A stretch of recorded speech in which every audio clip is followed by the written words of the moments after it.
الحمد لله نحمده ونستعينه ونستغفره ونؤمن به ونتوكل عليه ونعوذ بالله من شرور أنفسنا ومن سيئات أعمالنا من يهده الله فلا مضل له ومن يضلل فلا هادي له ونشهد أن لا إله إلا الله وحده لا شريك له ونشهد أن سيدنا وسندنا وحبيبنا وشفيعنا ومولانا محمدا عبده ورسوله صلى الله تعالى عليه وعلى آله وأصحابه وبارك وسلم. أما بعد فأعوذ بالله من الشيطان الرجيم. بسم الله الرحمن الرحيم. إن الله مع الذين اتقوا والذين هم محسنون. وقال النبي صلى الله عليه وسلم اتق الله حيثما كنت واتبع السيئة الحسنة تمحها وخالق الناس بخلق حسن أو كما قال عليه الصلاة والسلام. صدق الله وصدق رسوله النبي الكريم. میرے محترم بزرگ اور دوستو، اللہ تعالیٰ ارشاد فرماتے ہیں کہ میری معیت خاص کیسے ملے گی؟ اللہ کی معیت خاصہ یعنی وہ معیت اور وہ ساتھ جو دوستی کا ساتھ ہے، اس کو معیت خاصہ کہتے ہیں، جو ولایت کا ساتھ کیسے ملے گا؟ اور دنیا میں آئے اسی کام کے لیے ہیں کہ ہم یہاں سے جب جائیں تو اللہ تعالیٰ کا ساتھ لے کر جائیں، اس لیے آئے، اللہ کا ساتھ لینے کے لیے آئے. یہ جو دنیا اللہ تعالیٰ نے بنائی ہے، جو اسباب بنائے ہیں، یہ اسی ساتھ کے معاونین تعاون کے لیے. پیٹ لگا دیا، روٹی چاہیے، پانی چاہیے، نیند لگا دی، بستر چاہیے، چھت چاہیے، بدن بنا دیا، لباس چاہیے، سر بنا دیا، ٹوپی چاہیے، پگڑی چاہیے، پاؤں بنا دیے، جوتے چاہیے. لیکن یہ مقاصد میں سے نہیں ہے کہ مقصد حیات ہو، پرپس آف لائف ہو ہمارا. اس لیے قبر میں یہ نہیں پوچھا جائے گا کہ آپ نے لائف سٹائل کیا تھا آپ کا، کسی جگہ سوال نہیں. یہ من ربو کا پالا کس نے، تمہیں پوچھ رہے ہیں کون پالنے والا تھا؟ دکان، نوکری، ملک، کس نے تمہیں پالا؟ یہ سوال یہ ہو رہا ہے، من ربو کا، کس نے پالا؟ یعنی باوجود اس کے کہ یہ اسباب نظر آتے ہیں کہ مجھے تنخواہ آفس سے مل رہی ہے، مجھے پیسے دکان سے مل رہے ہیں، مجھے کھیتی سے پیسے آ رہے ہیں، مجھے مکان کا کرایہ، دکان کا کرایہ آ رہا ہے، باوجود اس کے دیکھنے میں یہ نظر آتا ہے کہ یہ چیزیں پال رہی ہیں. لیکن اس کے پیچھے کون ہے؟ پیچھے ہاتھ کون سا ہے؟ چھپا ہوا ہاتھ کون سا ہے؟ سوال اس کے بارے میں ہو رہا ہے. بڑی خوبصورت مثال دی کسی اللہ والے نے کہ کبھی کبھی ہم یہ منظر دیکھتے ہیں کہ ہمارا فلور بھی بلیک ہوتا ہے اور اس کے اوپر کچھ دانہ جو ہے، کچھ چاول کا دانہ، وہ ہمیں ہلتا نظر آتا ہے. تو ہم کہتے ہیں کہ یار یہ دیکھو دانہ کیسے جا رہا ہے، اس کو کون ہلا رہا ہے، کون اس کو لے جا رہا ہے؟ تو ہم جب بغور دیکھتے ہیں تو چھوٹی سی چونٹی اور اینٹ ہوتی ہے جو اس کو لے کے جا رہی ہوتی ہے، لیکن ہمیں حرکت دانے کی نظر آتی ہے اور اس فلور کے بلیک ہونے کی وجہ سے ہمیں وہ چونٹی اور اینٹ نظر نہیں آتی، حالانکہ وہ اصل میں وہی اس کو حرکت دے رہی ہے. تو دیکھنے میں تو کائنات کی یہ چیزیں ہمیں سپورٹ کر رہی ہیں، ہمیں پال رہی ہیں، ہمارے لیے سب ہے، لیکن اس کے پیچھے کوئی ہاتھ دراصل ہے جو ان چیزوں کو ہمارے لیے استعمال کرا رہا ہے. وہ رب ہے، وہ رب ہے جو استعمال کرا رہا ہے. ہمیں کپڑا ہلتا نظر آتا ہے لیکن وہ ہوا نظر نہیں آتی جو کپڑے کو ہلا رہی.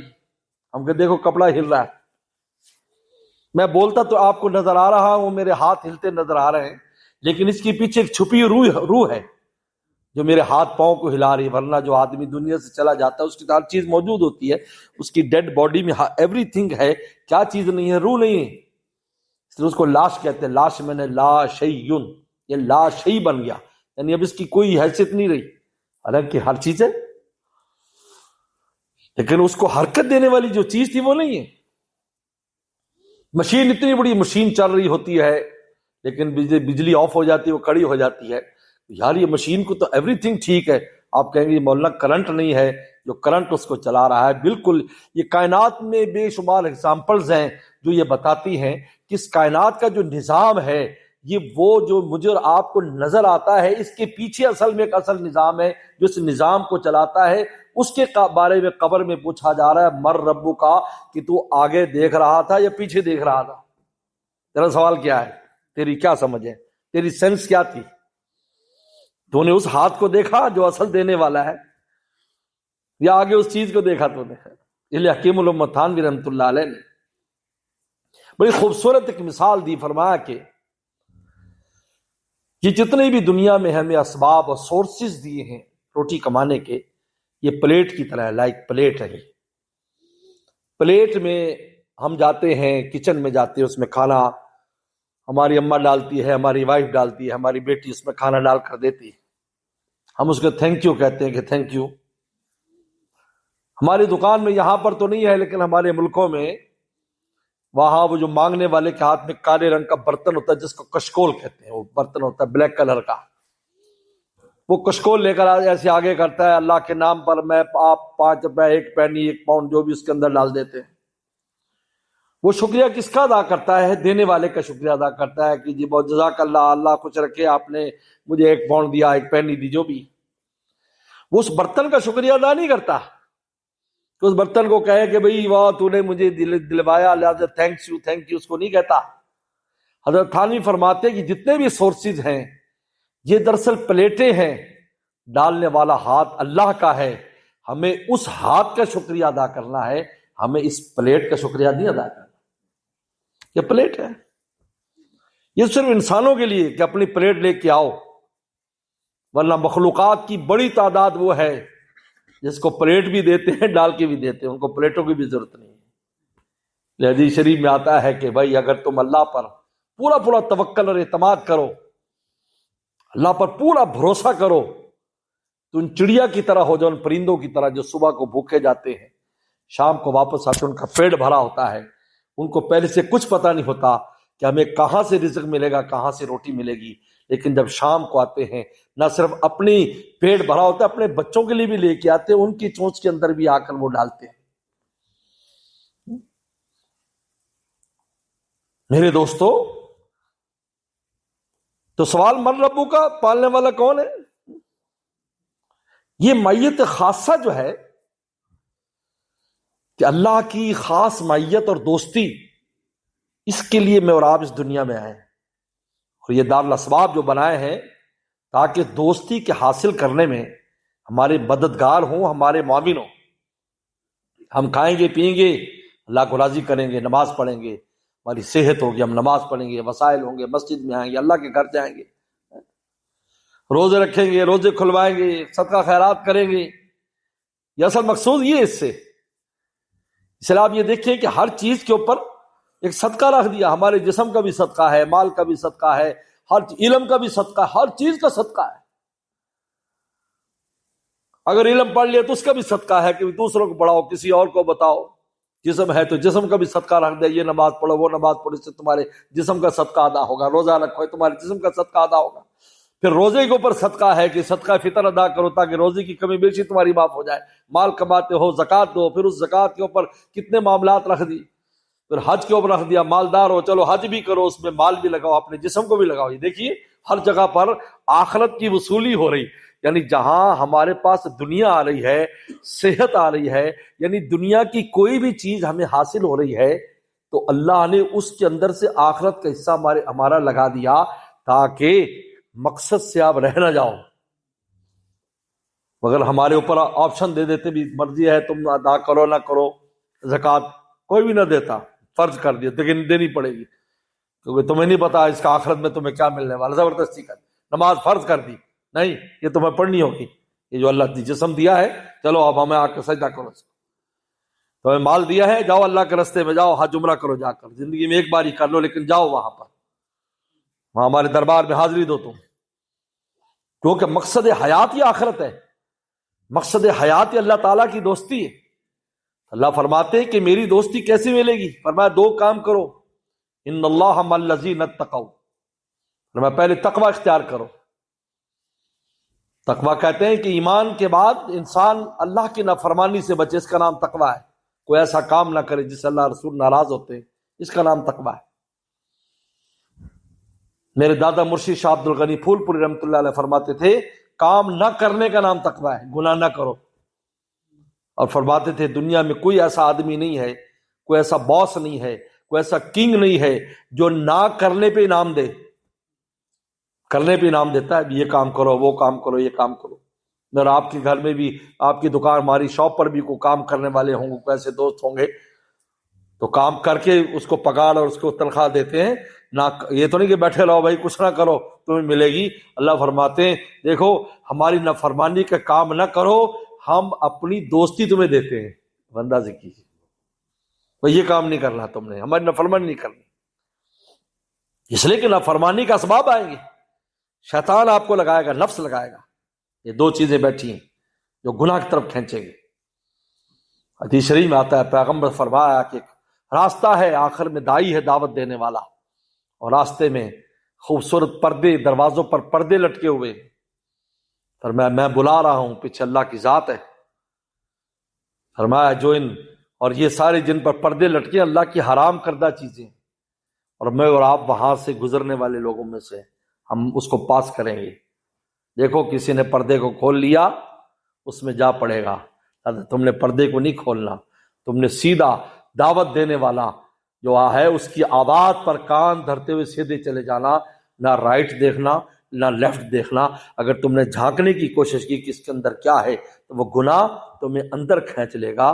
میرے دوستو یہ لائف اور زندگی گزارنے کا مومن کو طریقہ بتایا گیا کہ دیکھو دنیا میں نفس اور شیطان گناہ کے لیے تجھے کھینچیں گے، لیکن تو نے بالکل سیدھا چلتے جانا ہے، نہ رائٹ دیکھنا ہے نہ لیفٹ دیکھنا ہے، تم نے یہ دیکھنا ہے کہ میرا مولا کیا چاہتا ہے، اس کا نام تقوی ہے۔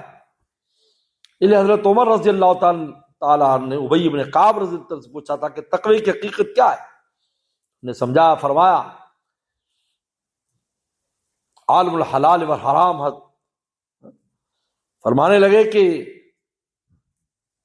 تقوی کی حقیقت یہ امیر المومنین کہ آپ اگر کہیں سے گزریں اور وہاں پر ایسی جھاڑیاں جن میں کانٹے ہوں، کانٹے دار ہوں، جس میں کانٹے ہوں، تو آپ کیسے گزرتے ہیں؟ انہوں نے کہا میں کپڑے سمیٹ لیتا ہوں اور اس طرح بچ کے گزرتا ہوں کہ میرا جو کانٹا ہے نہ کپڑے کو لگے نہ میرے جسم کو لگے، نہ کپڑا پھٹے نہ جسم، نہ وہاں سے گزر جاتا ہوں۔ فرمایا اسی کا نام تقوی ہے کہ نفس اور شیطان جب گناہوں کے کانٹے لے کر راستے میں بچھائیں تو مومن کا کام ہے اس سے بچ کے گزر جائے، یہ نہیں ہے کہ وہ کانٹوں میں الجھ جائے، کانٹوں میں الجھے گا۔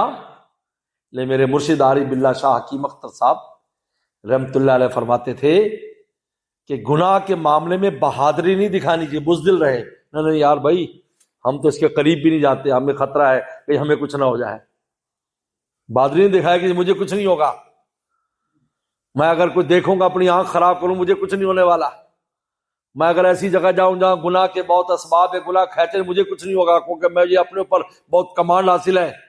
فرمایا کہ نہیں، یہاں بہادری نہیں چلے گی، یہاں بزدلی پسندیدہ ہے، یا ڈرنا پسندیدہ ہے، یا خونا نہیں، ہمیں ڈر لگتا ہے بھائی ہم یہ کام نہیں کریں گے، بلکہ پہلے سے آنکھ بند کر لے۔ میرے مرشد فرماتے تھے، فرماتے ایک آدمی کے پاس اگر جیب میں مال ہو، اور اس کے جیب میں پاؤنڈ ہو، پیسے ہوں، اور آگے سے ایسے لوگ آ رہے ہوں جس سے خطرہ ہو کہ یار یہ ڈکیٹ نہ ہو، تو فوراً ہوشیار ہو جائے گا اور اپنے پیسوں کی حفاظت کی فکر کرے گا، یا کسی گلی میں گھس جائے گا یا کہیں اور جگہ چلا جائے گا کوشش کرے گا کہ بھائی یہ لوگ ایسا نہ میرا پیسہ لے جائیں۔ فرمایا جب انسان کے دل میں ایمان ہوتا ہے، تقویٰ ہوتا ہے، نور ہوتا ہے، اس کو فکر ہوتی ہے کہ یار کوئی ایسا گناہ کا سبب تو نہیں کہ میرے اس نور باطنی کو چھین لے، وہ ہوشیار ہو جاتا ہے اور پہلے سے بچنے کی ترکیب کرتا ہے کہ میں اس سے کیسے بچوں۔ تو اللہ تعالیٰ فرماتے ہیں کہ میری معیت اگر چاہیے تو سب سے پہلے تقویٰ اختیار کرنا ہوگا، ان کاموں کو چھوڑنا ہوگا جس سے میں ناراض ہوتا ہوں۔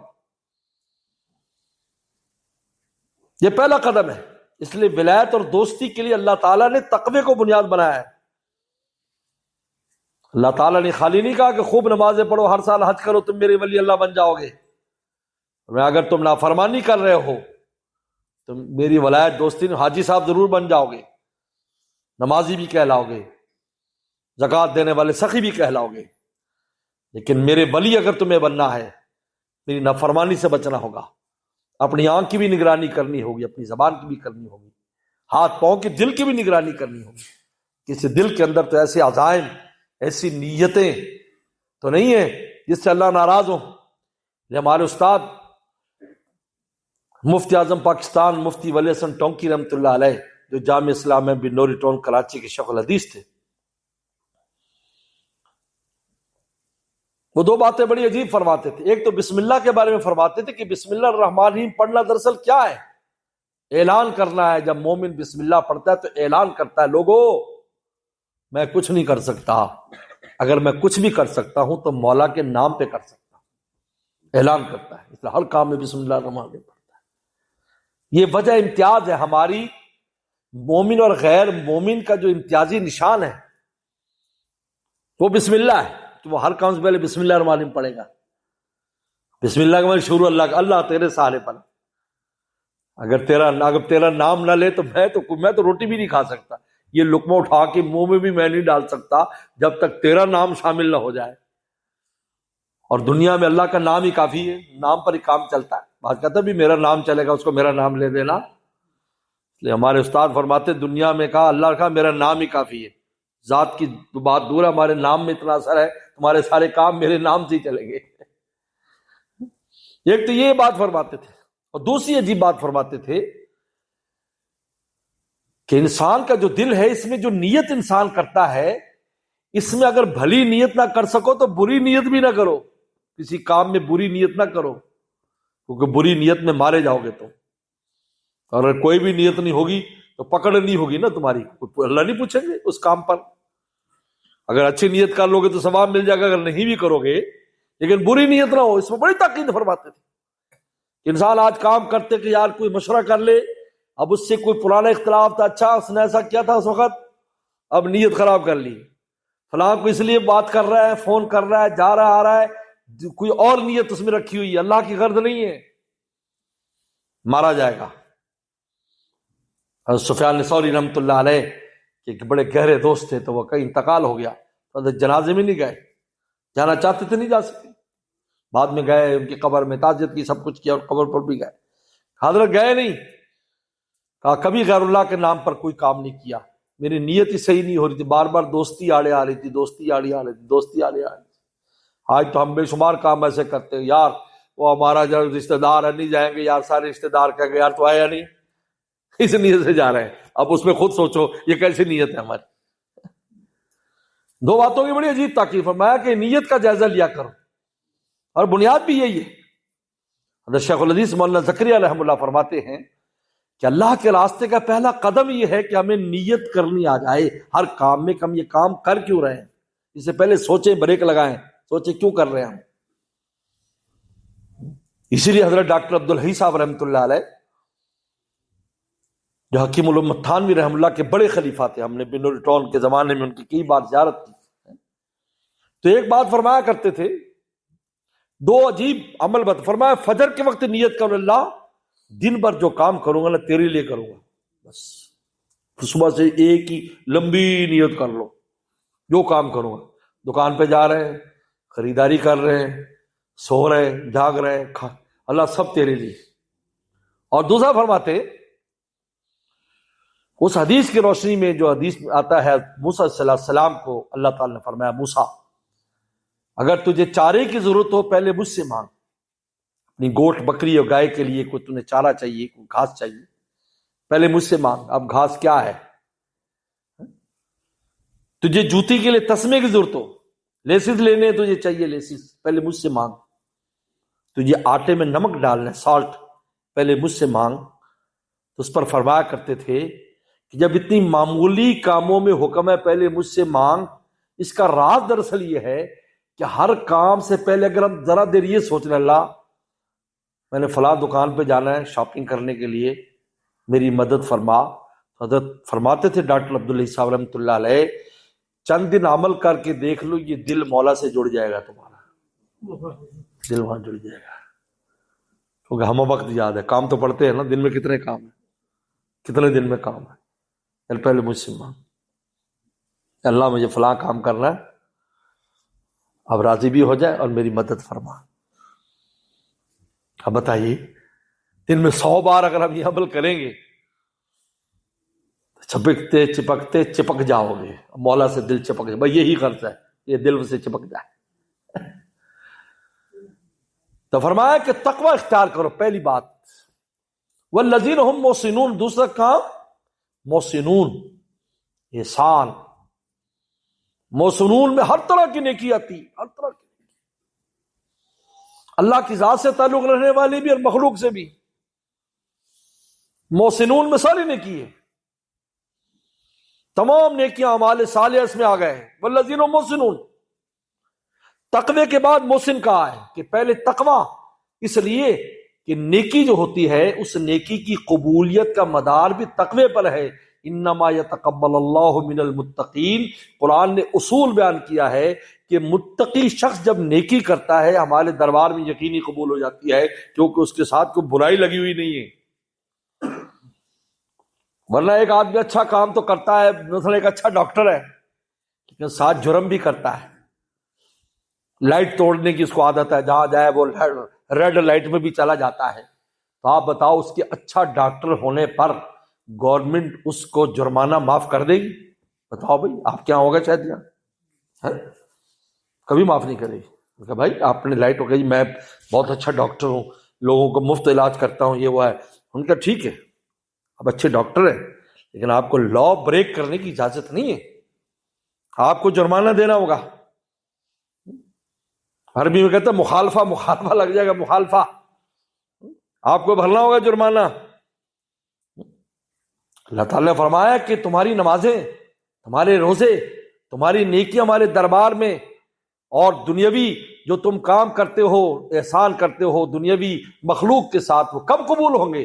من المتقین، یتقبل اللہ، انما یتقبل اللہ من المتقین، ہم متقین سے قبول کرتے ہیں، تقوی کے ساتھ ہوگا، تھوڑا سا بھی عمل لے کر آؤ گے ہم اس پر زیادہ اجر تمہیں دیں گے۔ لے میرے مرشد فرمایا کرتے تھے شاہ حکیم اختر صاحب کہ تقوی والا متقی انسان اور ولی آدمی 2 رکعت پڑھ لے، اور غیر ولی اور غیر متقی 1000 پڑھ لیے، 2 رکعت کا اجر زیادہ ہوگا، اس پر زیادہ دیں گے۔ پھر ایک بڑی عجیب واقعہ ہمیں سنایا حضرت نے، شاہ حکیم اختر صاحب رحمۃ اللہ علیہ نے۔ عمدہ سن 80 سے اللہ حضرت کے ساتھ میرا تعلق تھا، جب میں بنوری طور پر تھا 80 سے، الحمدللہ حضرت کی صحت کا عالم بھی دیکھا، بیماری میں بھی دیکھا، وفات کے وقت بھی اللہ تعالیٰ نے یہ سعادت بخشی کہ حضرت کے اوپر تھا، اور حضرت کو غسل دینے میں بھی فقیر شامل تھا، دفن میں بھی شامل تھا، اللہ کا شکر۔ تو حضرت نے ہمیں واقعہ سنایا کہ ایک آدمی تھا، وہ رمضان مبارک میں لوگوں میں پیسے تقسیم کرتا تھا۔ یہ پاکستان میں اب بھی کراچی میں بہت منظر نظر آتے، سیٹھ صاحب بیٹھ جاتے ہیں اور لوگ غریب آتے ہیں، ان کو 1000 روپے 1000 روپے دیتے، تو اپنی کوٹھی کے دروازے پر بہت بڑا اس کا بگ قسم کا اس کا جو نا ڈور تھا، اس ڈور پر کرسی پر بیٹھا، لوگ آ رہے ہیں، ان کو 1000 روپے دے رہا، 1000۔ اچانک اس نے دیکھا کہ اس کیو میں اس کا ایک اسکول فرینڈ ہے، جو اسکول فرینڈ میں میٹرک کے زمانے میں پڑھتا تھا اسکول میں، وہ بھی بیچارہ کھڑا ہے اس میں، اس کو تو پتہ نہیں ہے میرا دوست سیٹھ صاحب ہے، وہ کھڑا ہے، لیکن دوستی تھی اس وقت، بعد میں زمانے میں الگ الگ ہو گئے۔ تو اس نے اپنے نوکر سے کہا، سرونٹ سے، کہ یار یہ جو آدمی کھڑا ہے اس کو کہو کہ بیک سائڈ پر تو چھوٹی ہماری کھڑکی ہے، ونڈو، چھوٹی ونڈو پر آ جائے، ونڈو چھوٹی، یہ دروازہ بڑا ہے، یہاں بیٹھا وہ بہت بڑا دروازہ ہے کوٹھی کا، جو اس کے مکان کا، وہاں وہ 1000 روپیز دے رہا ہے، اور وہ جو پیچھے کھڑکی ہے وہ بالکل چھوٹی سی ہے۔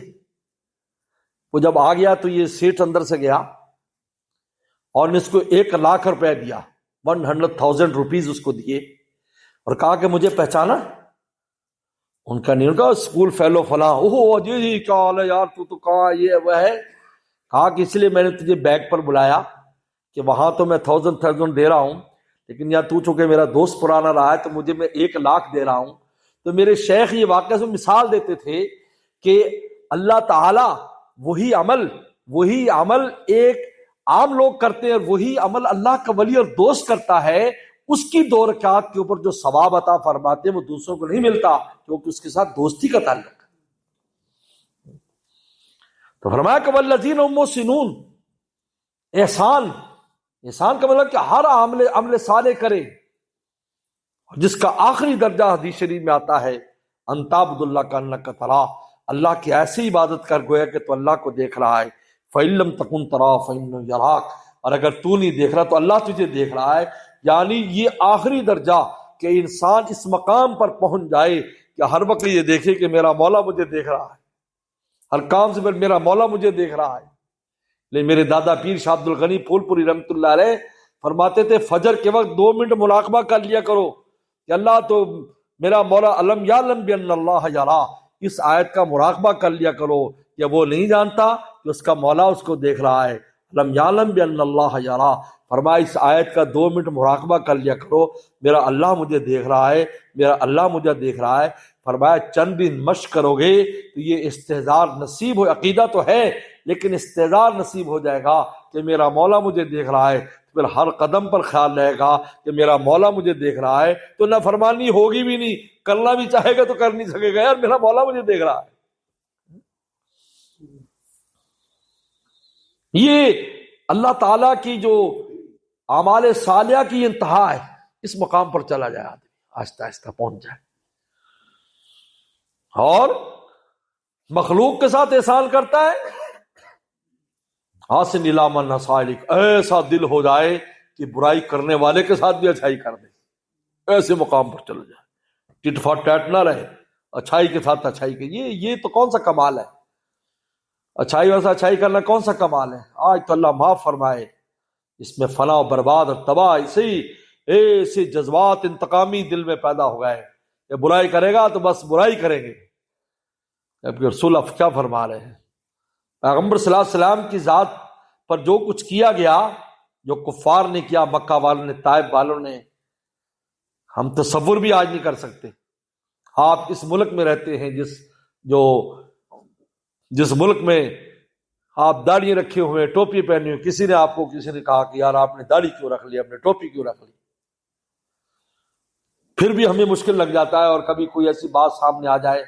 ایک ڈاکٹر صاحب ہمارے ہاں تھے تو انہوں نے داڑھی رکھ لی، جب داڑھی رکھنے کے بعد وہ بس میں جا رہے تھے تو بس میں وہ جب کھڑے ہوئے تو کسی نے کہا صوفی صاحب آگے ہو جاؤ، مولوی صاحب پیچھے ہو جاؤ، تو اس کو دل پر بہت پہلے، وہ چونکہ ڈاکٹروں کی حیثیت میں ہوتا تھا، اب ڈاکٹر صاحب سیٹ بھی مل جاتی تھی، مولوی صاحب کہتے ہیں مولوی صاحب آگے ہو جاؤ، صوفی صاحب پیچھے ہو جاؤ۔